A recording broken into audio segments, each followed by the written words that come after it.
Let's read Sir Gust, your reader. You're going to be close reading The Fearsome Beast. Chapter 9 is The Fearsome Beast. It starts on page 76.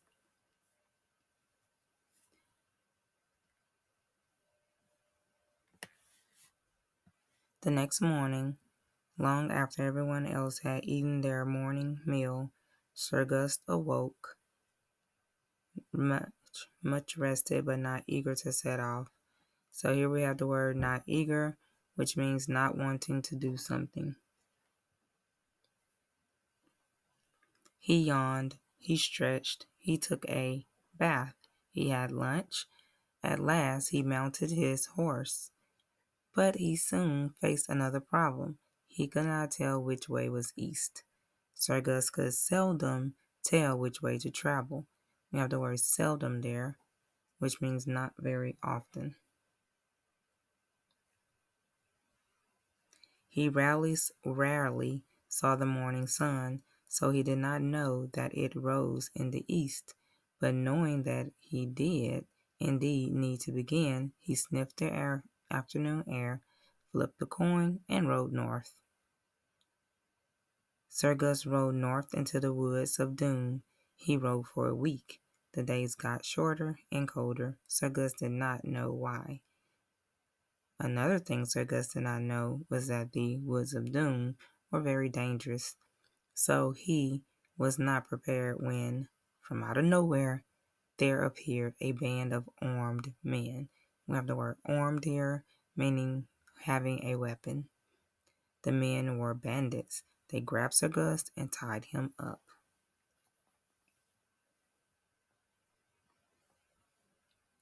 Well, would you say that Sir Gus is a morning person?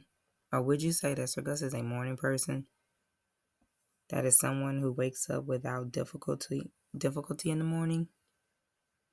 Find evidence in the text to support your answer. If you said Sir Gus is not a morning person, you're correct, because in the text it says Sir Gus yawned, stretched, and was not eager to set off. He seemed to have difficulty starting his day. The text also says that Sir Gus rarely saw the morning sun, so we can infer that he is probably not a morning person. Let's look at the next page. So now we're on page 78. The bandits bundled Sir Gus into the back of a wagon. Here, bundle means tied up like a package. Then, with much speed, they began to travel southeast. About a week later, the bandits arrived at the bleak forest of the east. There, not far from the dark, dismal swamp, they made camp. Dismal means sad and scary, and made camp means created a place on the ground to sleep. The bandits had some dinner and went to sleep. The next morning, while the bandits were still sleeping, something deep inside the forest began to creep closer to their camp. It was a fearsome beast. Here, fearsome means very scary, and creep means to move along at a slow pace. It had eyes of red flame. It had claws that could shred the hardest stone. It shot fiery flames that could melt metal, and it was going to pounce on the sleeping men. Here, pounce means to jump upon something quickly. Sir Gus had relaxed for the better part of a week as he bumped along in the wagon.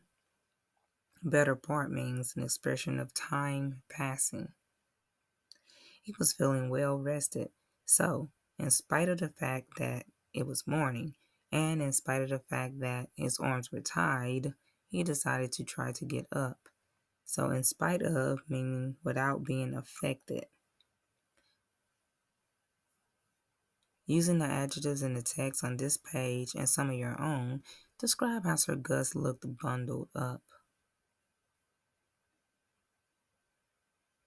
You might say his arms are tied up.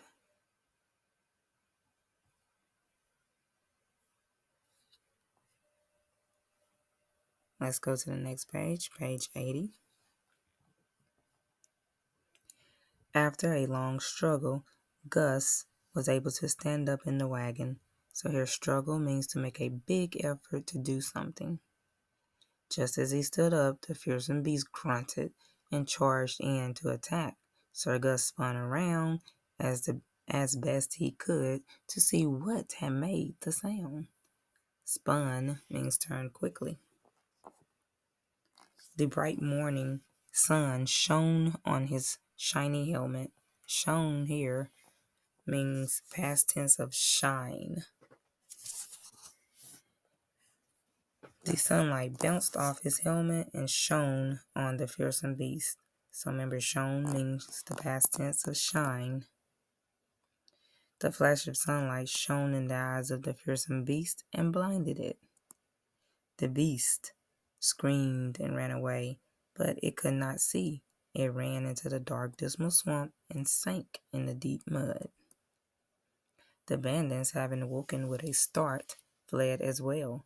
So, woken with a start means having woken up quickly and being frightened, and fled means having run away. They scrambled into the wagon and drove away as quickly as they could. As they drove off, Gus fell out of the wagon. He landed on the ground with a thud.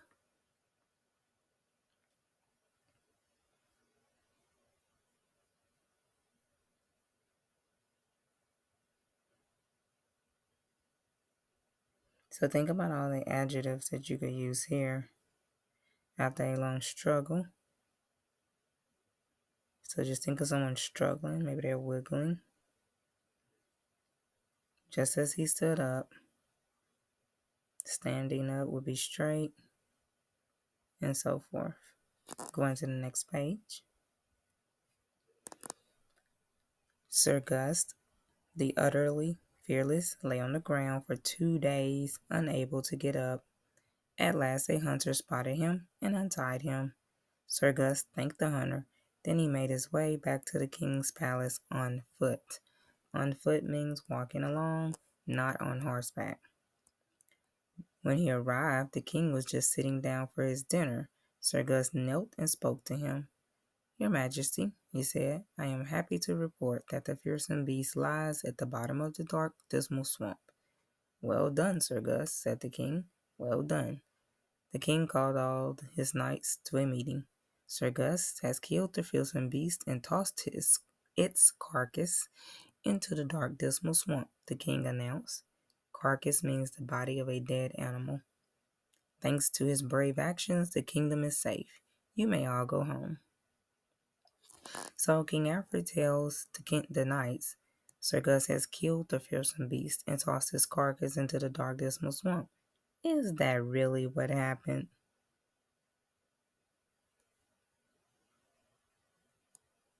No, that is not really what happened. And Sir Gus does not correct the king either. Sir Gus is lying by omission, by not telling the king what actually happened.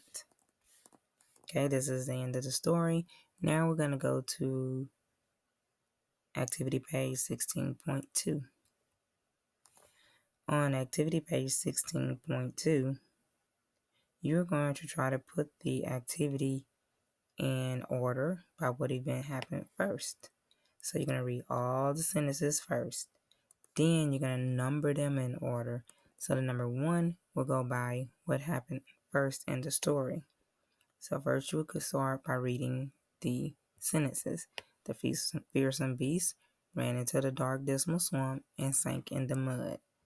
Don't start numbering yet. You have to keep reading.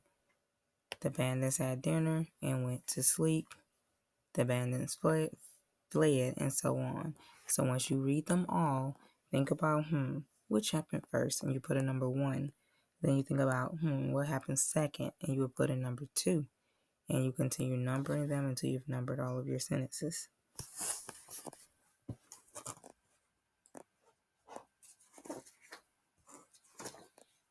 This page will be picked up. Make sure you put your name on it, and it will be turned into your sub. Next, let's look at language. Your spelling words for this week have the tricky spelling Y, as well as one tricky word you have already learned to read. Looking at your individual code charts, what are the four sounds Y represents?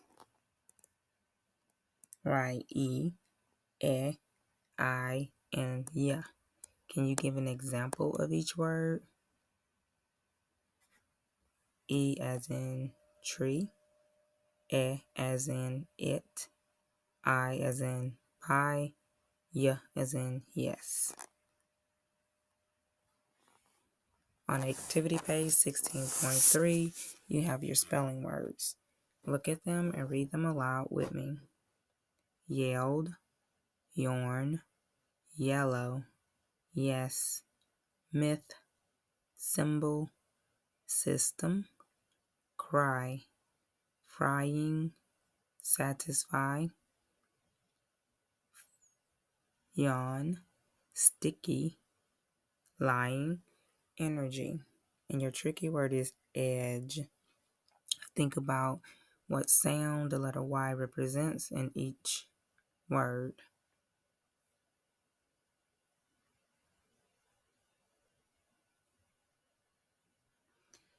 I want you to write a sentence for 3 of your spelling words.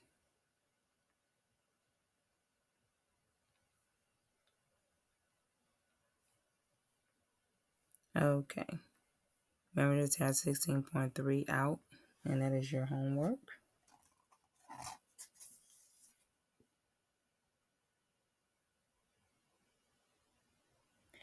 So for your tricky word, EDGE, let's look at the word gym. When we pronounce this word is J-M. So the G is saying J. You might try to pronounce your tricky word is the J. Or you might pronounce it as the G. E. But in fact, this word is pronounced J. So and then J is DGE. DGE says J.